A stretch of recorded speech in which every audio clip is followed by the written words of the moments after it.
तो welcome to ICT virtual classes. तो दोस्तों, कल हम लोगों ने गुरुत्वाकर्षण बल के बारे में पढ़ा था, तो आज थोड़ा इसको आगे कंटिन्यू करते हैं और उसके बाद देखेंगे कि कौन कौन से हमारे एग्जाम्स के पॉइंट ऑफ व्यू से एमसीक्यू क्वेश्चंस हो सकते हैं। ठीक है ना।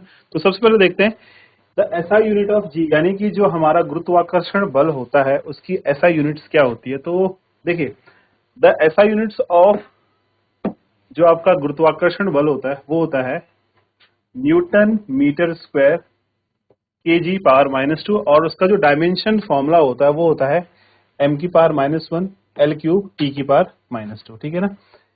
ये आपका विमीय सूत्र होता है और कभी कभी आपसे ऑब्जेक्टिव क्वेश्चन में ये क्वेश्चन पूछ लिया जाता है कि जो आपका ग्रेविटेशनल फोर्स है, यानी कि जो आपका गुरुत्वाकर्षण बल है, इसकी एसआई यूनिट यानी एसआई यूनिट क्या होती है और इसका विमीय सूत्र क्या होता है। तो आपको याद रखना है, एसआई यूनिट हमेशा न्यूटन मीटर स्क्वायर पर केजी स्क्वायर होता है, तथा जो हमारा विमीय सूत्र जिसको आप लोग डायमेंशनल फॉर्मूला बोलते हैं वो क्या होता है, वो होता है m to the power -1 L cube t की पावर -2। ठीक है, चलिए आगे देखते हैं। अब बात करते हैं जो हमारा ग्रेविटेशनल फोर्स होता है। अगर हम दो मासेस के ऊपर बात करें, दो जो हमारे m1 और m2 दो मास हैं, जो हमारे पास दो द्रव्यमान है ना, दो द्रव्यमानों पे निर्भर करेगा। ठीक है ना। तो क्या कह रहा है, दो बिंदु द्रव्यमानों के बीच गुरुत्वाकर्षण बल उनके द्रव्यमान तथा आपसी दूरी पर निर्भर करता है। बिल्कुल सही बात है। जब हम लोग कल हमने आपको बताया था कि जो हमारा फोर्स होगा वो समानुपाती होगा m1, यानी कि जो आपका मास 1 है, जो पहला द्रव्यमान है, उसके समानुपाती होगा, तथा जो आपका दूसरा द्रव्यमान है उसके समानुपाती, और जो इन दोनों पिंडों के बीच की दूरी है उसके व्युत्क्रमानुपाती, और जो दूरी है उसके स्क्वायर यानी कि वर्ग के बराबर होता है। तो आप लोग इन तीनों को अगर मैच करेंगे तो आपके पास जो फॉर्मूला बनता है ना, फॉर्मूला क्या बनता है आपके पास, थोड़ा देखना है इसको। आपके पास फॉर्मूला बनता है F समानुपात m1 m2 upon r square, और जहां पे जो आपका ये प्रोपोर्शनल यानी कि जो समानुपात का जो सिंबल है ना, ये हट जाएगा, और यहाँ पे जो इस्तेमाल करते हैं हम, जो यूज करते हैं वो करते हैं एक सार्वत्रिक गुरुत्वाकर्षण का नियतांक यानी कि capital G m1 m2 by r square. तो ये एक फॉर्मूला होता है हमारा। ठीक है, याद रखना आपने कि जो बल होगा वो द्रव्यमान और दूरी इन पर निर्भर करता है। ठीक है, कल हमने आपको बताया था कि अगर दूरी बढ़ेगी तो गुरुत्वाकर्षण कम हो जाएगा, और अगर द्रव्यमान बढ़ेगा तो गुरुत्वाकर्षण बढ़ जाएगा। ठीक है ना। तो डिपेंड्स करता है कि क्या मास है और उन मास के बीच में कितनी दूरी है। याद रखना है इस चीज को कि क्या मास है और उन मास के बीच में कितनी दूरी है, ये डिपेंड करेगा, जितना भी हमारा गुरुत्वाकर्षण बल होगा ना, ये निर्भर करेगा हमारा दूरी और मास पे। ठीक है, तो इस पॉइंट को नोट कीजिएगा, फिर आगे करते हैं।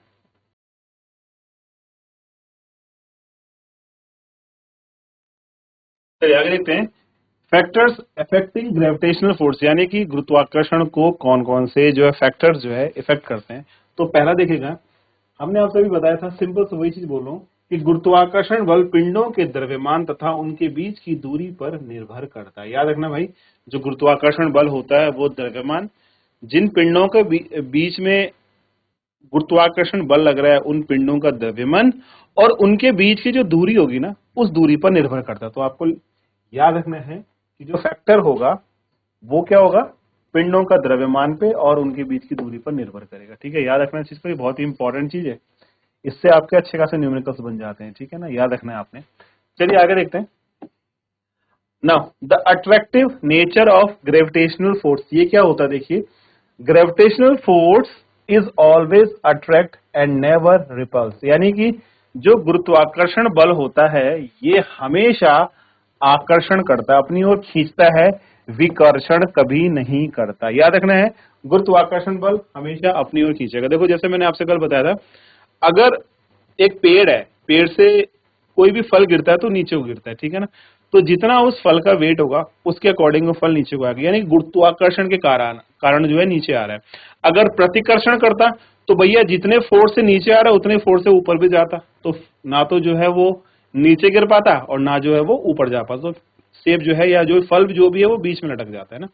तो गुरुत्वाकर्षण बल क्या क्या करता है, केवल अट्रैक्शन अपनी ओर खींचता है किसी वस्तु को, किसी भी वस्तु को अपनी ओर खींचने का काम क्या करता है, वो करता है गुरुत्वाकर्षण बल। याद रखना है आपने कि ग्रेविटेशनल फोर्स हमेशा हर एक वस्तु और कोई भी चीज ले ले, चाहे आप अपने रोज की जो लाइफ की जो चीजें, जैसे आप चल फिर रहे हैं या आपने कोई बॉल फेंकी, ठीक है ना, या आप कुर्सी में बैठे, तो सभी ग्रेविटेशनल फोर्स के कारण ही हो रहा। अगर ये ना होता तो हम जो हमारे दैनिक कार्य, जो हमारे रोजमर्रा के काम है, वो ना हो पाते। ठीक है, तो याद रखना आपने कि ग्रेविटेशनल फोर्स हमेशा आकर्षण यानी कि अट्रैक्शन करता है, रिपल्सिव यानी कि विकर्षण कभी भी नहीं करता है। तो ये छोटा सा हमारा गुरुत्वाकर्षण का बेसिक था।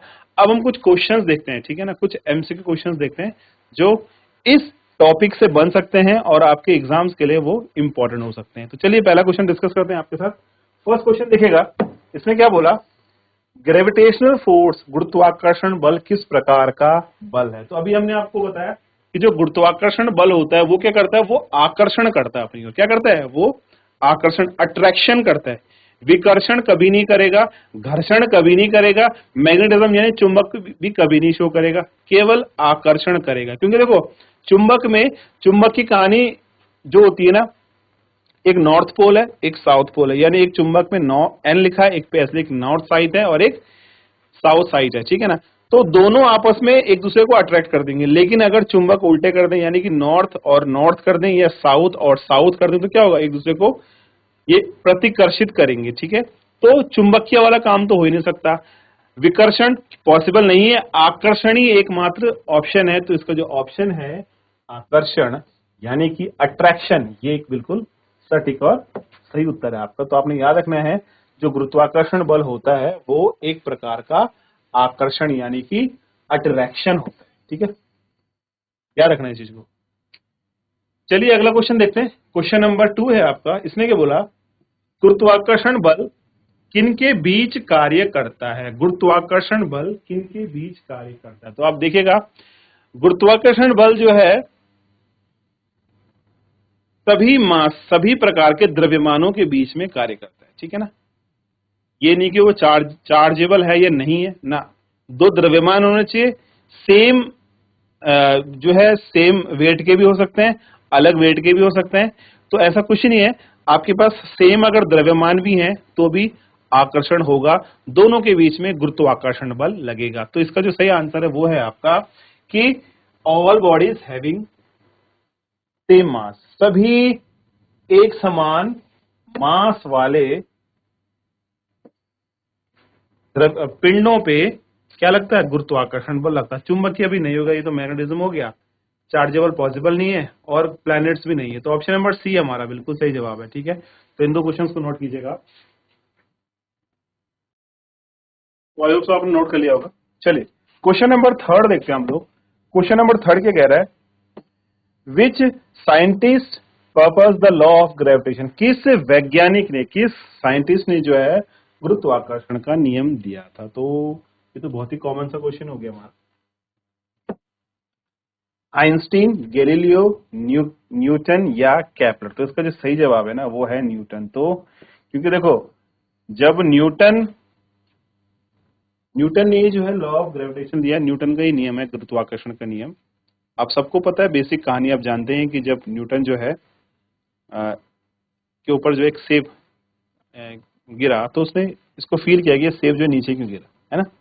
तो ये सब जो है, सारी जो कहानी है, ये सब जो है न्यूटन को ही ने जिसको एनालिसिस किया, समझा और उसको बेस मानते हुए इसने गुरुत्वाकर्षण के नियम का डेवलपमेंट किया। ठीक है, चलिए अगला क्वेश्चन करते हैं। क्वेश्चन नेक्स्ट हमारे पास है, Newton law of gravitation state that force is proportional to. Newton के गुरुत्वाकर्षण नियम के अनुसार बल समानुपाती होते हैं। किसके होते हैं, सम ऑफ मासेस, द्रव्यमानों के योग के बराबर, डिफरेंस ऑफ मासेस यानी कि द्रव्यमानों के अंतर के बराबर, प्रोडक्ट ऑफ मासेस यानी द्रव्यमानों के गुणनफल के बराबर, या लास्ट आपका स्क्वायर ऑफ मासेस यानी कि वर्ग के बराबर। तो आप जानते हैं कि हमेशा जो गुरुत्वाकर्षण बल होता है वो क्या होता है, द्रव्यमानों के गुणनफल के समानुपाती होता है। ठीक है, तो ऑप्शन आपका क्या है, इसका ऑप्शन आपका सी है। क्योंकि इसने बोल दिया already option number C is the correct option, क्योंकि आपका जो फॉर्मूला है ना, ये फॉर्मूला भी आपका यही कहता है एफ बराबर जी m1 m2 upon are square. तो इसका जो आंसर दिख रहा होगा आपको, ये ऑप्शन नंबर सी है। तो आप इन दोनों क्वेश्चंस को भी नोट कर सकते हैं।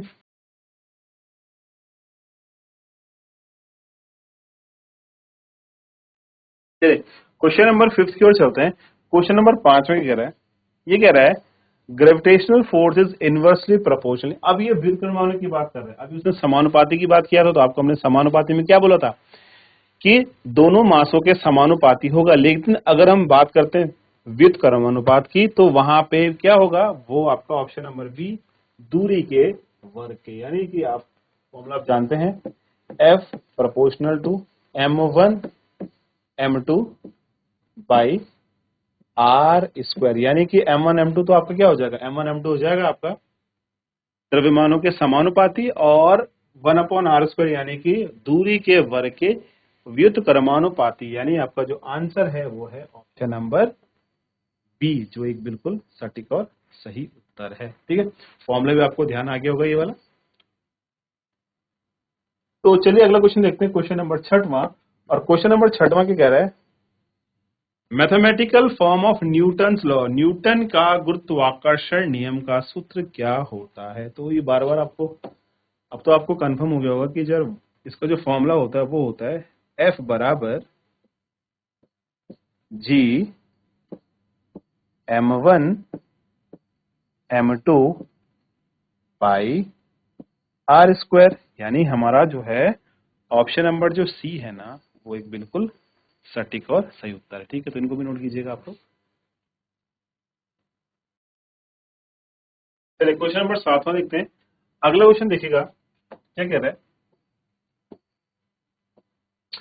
The value of gravitational force become zero, गुरुत्वाकर्षण बल शून्य कब हो जाता है, जब हमारे पास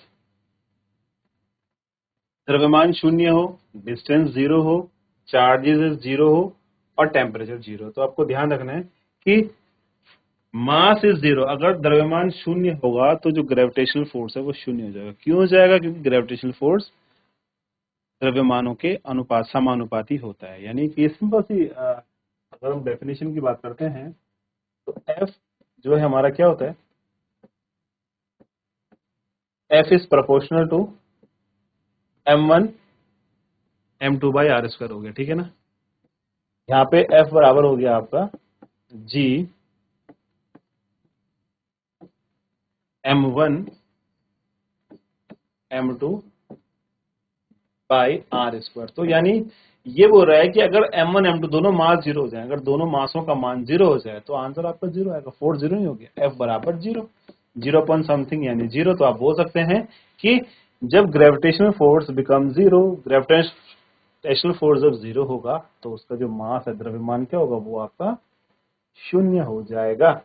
यानी दोस्तों ऑप्शन नंबर जो ए है ना बच्चों, वो बिल्कुल एक सही जवाब है। ठीक है, चलिए क्वेश्चन नंबर 8 देखते हैं। क्वेश्चन नंबर 8 में आपसे क्या कह रहा है, आपसे कह रहा है ग्रेविटेशनल फोर्स डिपेंड्स ऑन, गुरुत्वाकर्षण बल किस पर निर्भर करता है। तो डायरेक्ट फॉर्मूले की बात करेंगे। देखो हमारे पास जो फॉर्मूला होता है, फॉर्मूला आपको याद है एफ बराबर जी m1 m2 upon are square होता है ना। तो आपको ध्यान होगा, देखो जो हमारा ग्रेविटेशन यानी कि जो गुरुत्वाकर्षण बल होता है वो क्या करता है, वो मास पे निर्भर करता है, दोनों द्रव्यमानों पर निर्भर करेगा, और उन द्रव्यमानों की दूरी के बीच, यानी कि जो आपका ये m1 है, ये आपका m1 है और ये आपका m2 है। ठीक है, इनके बीच की दूरी अगर r है तो ये जो फोर्स होगा, जो ग्रेविटेशनल फोर्स होगा, वो आपका दोनों मासों पे और उन मासों के बीच की दूरी पर निर्भर करेगा। यानी कि आप बोल सकते हैं कि जो ऑप्शन नंबर सी है, मास एंड डिस्टेंस, यानी द्रव्यमान तथा उनकी दूरी, ना तो आकार पर निर्भर करता है। भैया मास किसी भी आकार का हो सकता है, जो पिंड है किसी भी आकार का, कोई फर्क नहीं पड़ता। ठीक है ना, उनका कलर कुछ भी हो, काला नीला पीला कुछ भी चलेगा, कोई दिक्कत नहीं है। टेम्परेचर का तो यहाँ पे काम ही नहीं है, क्योंकि हम यहाँ पे किसकी बात कर रहे हैं, यहाँ पे हम फोर्स की बात कर रहे हैं, तो टेम्परेचर को तो यहाँ पे गेम होगा नहीं। तो ऑप्शन नंबर आपका जो बी है ना, colour of, sorry option number C है आपका द्रव्यमान व दूरी, ये एक बिल्कुल सटीक उत्तर है। ठीक है, तो आप इन दोनों क्वेश्चंस को भी नोट कर सकते हैं। चलिए क्वेश्चन नंबर 9 देखते हैं। अगला क्वेश्चन क्या कह रहा है आपसे? क्वेश्चन नंबर 9 कह रहा है, देखो ये भी अच्छा क्वेश्चन एग्जाम में पूछा जाता है। क्या कह रहा है? SI unit of gravitational force, gravitational force की एसआई इकाई क्या होती है? तो अभी हमने आपसे बताया था क्लास स्टार्ट होने से पहले कि जो एसआई यूनिट ऑफ ग्रेविटी होती है वो क्या होती है? Newton metre square plus into K G की पावर -2। याद रखना है इसको, Newton metre square into K G की पावर -2। ठीक है, याद रखना है इसको। के जी यहाँ पे मास हो गया। अब आप देखिए कैसे, आप लोगों को फॉर्मूला पता है, एफ बराबर जी m1 m2 by R square होता है। ठीक है ना?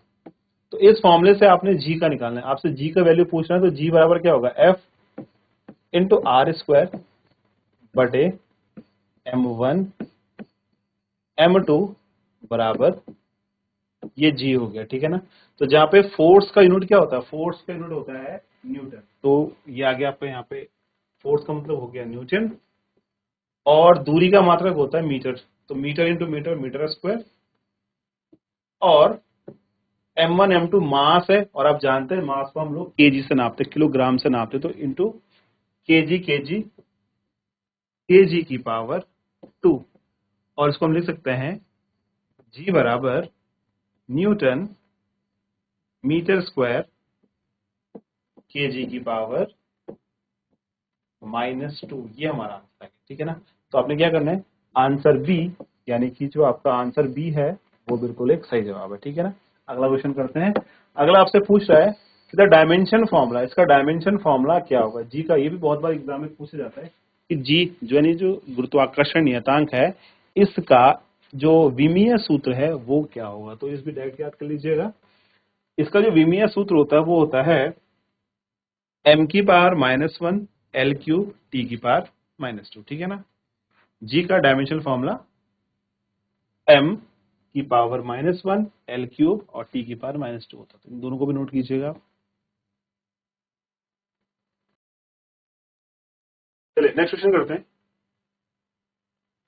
क्वेश्चन नंबर नेक्स्ट देखते हैं हम लोग। ठीक है, नेक्स्ट क्वेश्चन है हमारे पास, gravitational force between two bodies is always, दो पिंडों के बीच गुरुत्वाकर्षण बल हमेशा होता है। क्या होता है भाई? अभी आपसे बताया कि जब तक आकर्षण नहीं होगा तब तक ग्रेविटेशनल फोर्स नहीं होगा। तो दो पिंडों के बीच में ग्रेविटेशनल फोर्स क्या करेगा? हमेशा अट्रैक्शन करेगा, यानी कि आकर्षण करेगा। तो इसका जो आंसर है ऑप्शन नंबर बी, अट्रैक्शन, एक बिल्कुल एक सटीक और सही जवाब है। ठीक है, आप ऑप्शन नंबर बी की ओर जाएंगे। नेक्स्ट क्वेश्चन नंबर 12वां है, which of the following is example of gravitation, निम्नलिखित में से गुरुत्वाकर्षण का एग्जांपल यानी कि उदाहरण क्या है? चार ऑप्शन देखें। आयरन अट्रैक्ट बाय मैग्नेट, यानी कि जो लोहा है जो है चुंबक से अट्रैक्ट हो रहा है, उसकी ओर खींच रहा है। एप्पल फॉलिंग फ्रॉम ट्री, सेब जो है पेड़ से गिर रहा है। इलेक्ट्रिक शॉक या हीटिंग ऑफ वायर। तो आप जानते हैं कि जो टोटल जो थ्योरी यहाँ ग्रेविटेशन की स्टार्ट हुई है वो हुई है सेब के गिरने से। ठीक है ना? तो इसका जो सही आंसर है वो है सेब का गिरना, option number B, apple of falling from tree, सेब का पेड़ से गिरना। इसी थ्योरी को बेस मानकर, आधार मानकर न्यूटन ने जो है गुरुत्वाकर्षण नियम को जनरेट किया था, बनाया था। ना क्वेश्चन नंबर नेक्स्ट देखते हैं। अगला क्वेश्चन देखिएगा, gravitational is called a universal force because, गुरुत्वाकर्षण को सार्वत्रिक बल क्यों बोलते हैं? अब देखो ये बहुत ही प्यारा सा क्वेश्चन है। पूछा भी जाता है कि हम गुरुत्वाकर्षण को सार्वत्रिक गुरुत्वाकर्षण बल क्यों बोलते हैं? क्योंकि देखो, इट एक्ट्स ओनली अर्थ, क्या ये केवल पृथ्वी पे अटैक करता है या पूरे ब्रह्मांड में कार्य करता है, या एक स्ट्रॉन्ग फोर्स है, या it's act only on heavy body? तो इसका जो आंसर है ना, ये पूरे ब्रह्मांड में एक समान कार्य करता है। यानी कि आप पूरे ब्रह्मांड में चल जाएगा तो आपको ग्रेविटेशनल फोर्स फील होगा। ठीक है, तो इसका सही जवाब है it act everywhere in the universe, यानी कि पूरे ब्रह्मांड में यह कार्य करता है। तो इसका जो सही जवाब है ऑप्शन नंबर बी। अब अगला क्वेश्चन देखते हैं भाई। क्वेश्चन नंबर 14वां है, क्या कह रहा है, if the distance between two mass is double, यानी कि दो मास के बीच के डिस्टेंस को हमने, दूरी को हमने डबल कर दिया, दुगना कर दिया है, तो उसका जो गुरुत्वाकर्षण होगा, जो उसका ग्रेविटेशनल फोर्स होगा वो क्या होगा। तो देखो, यदि दूरी को दुगना कर दिया जाए तो गुरुत्वाकर्षण बल क्या होगा। तो देखो, इसका जो टोटल गेम है ना, इस फॉर्मूले से जनरेट होता है, F बराबर G m1 m2 by R square. आप इस फॉर्मूले को देखेगा तो आपको समझ में आ जाएगा। अब हमने क्या किया, इनके बीच की दूरी को डबल कर दिया, यानी कि इस r को हमने 2r कर दिया। ये तो कह रहा है r को हमने 2r कर दिया, ठीक है। तो F बराबर क्या होगा, G m1 m2 by 2r का स्क्वायर, यानी कि ये 4r स्क्वायर हो गया ना। क्या हो जाएगा, G m1 m2 by 4r square हो गया। तो अब देखो, आपको 1/4 से कोई दिक्कत नहीं, इसको कॉमन ले लो, क्या बचा तुम्हें, G m1 m2 by R square. आप देखेंगे कि G m1 m2 by R square क्या होगा, ये ओरिजिनल फोर्स है ना, तो ये हो गया आपका, जो आपका F आया वो आया 1/4 ऑफ ओरिजिनल वाला। ओरिजिनल यानी जो वास्तविक था, मूल था। तो इसका जो आंसर आएगा ना, ऑप्शन नंबर सी 1/4, यानी कि 1/4। ठीक है, तो याद रखना इस क्वेश्चन को। ऐसे क्वेश्चन एग्जाम में पूछे जाते हैं। कई बोलेगा कि दूरी को हमने डबल कर दिया, कई बोलेगा दूरी को हमने आधा कर दिया, कई बोलेगा दूरी को हमने 8 गुना कर दिया, तो फोर्स में क्या चेंजेस आएंगे। तो आपने क्या करना है, सिंपल से फॉर्मूले को याद रखना है, और इस फॉर्मूले में जो भी वो बोल रहा है, चाहे वो मास को चेंज करने के लिए बोल रहा है, चाहे वो दूरी को चेंज करने को बोल रहा है, उसको आप चेंज कीजिएगा। और ओरिजिनल जो फॉर्मूला हमारा होता है F बराबर G m1 m2 by R square, से कंपेयर करना है, तुलना करनी, और आपको पता चल जाएगा कि ओरिजिनल में और जो आपने उसकी कंडीशन को देख के बनाया उनमें कितना अंतर आ रहा है, गुना में आ रहा है या कुछ ज्यादा आ रहा है या कम आ रहा है। वो अकॉर्डिंग टू आप क्वेश्चन के हिसाब से देख सकते हैं, ठीक है ना। तो इनको नोट कीजिएगा दोनों को।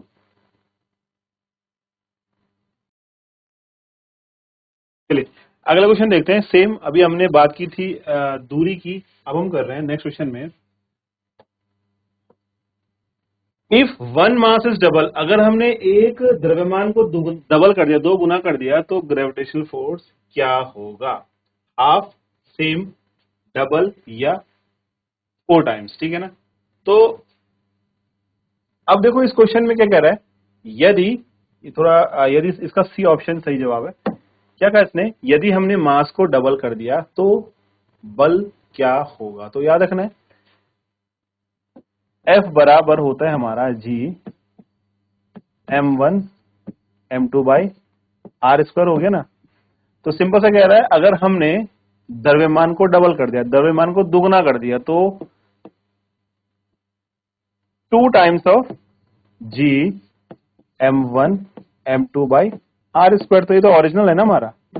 तो जब हम मास दुगना करेंगे तो उसके बीच का जो ग्रेविटेशनल फोर्स होगा वो भी डबल हो जाएगा, ठीक है। तो ऑप्शन नंबर सी हमारा बिल्कुल एक सही जवाब है। चलिए अगला क्वेश्चन देखते हैं। क्वेश्चन नंबर 16 है, विच quantity remain constant in Newton's law, यानी कि न्यूटन के लॉ में कौन सी राशि जो है स्थिर रहती है। तो फोर्स, मास, डिस्टेंस और ग्रेविटेशनल कांस्टेंट। तो आपने याद रखना है, अभी आपसे मैंने बताया था कि जो यूनिवर्सल, हर यूनिवर्स में, पूरे यूनिवर्स में, पूरे ब्रह्मांड में जो ग्रेविटेशनल कांस्टेंट है वो जी, वो कांस्टेंट रहता है, यानी वो नियतांक रहता है, ठीक है ना।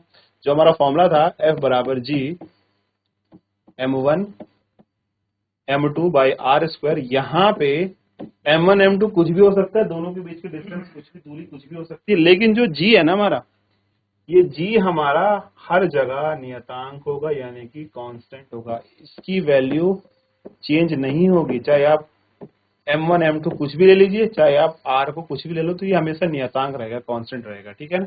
ऑप्शन नंबर डी हमारा बिल्कुल एक सही जवाब है, ठीक है। चलिए क्वेश्चन और देखते हैं अपना। क्वेश्चन नंबर 17वां है। 17वां क्वेश्चन क्या कह रहा है, gravitational force is strong when, गुरुत्वाकर्षण बल अधिकतम कब होता है। तो ये टोटल डिपेंड्स ऑन मास और दूरी पर, है ना।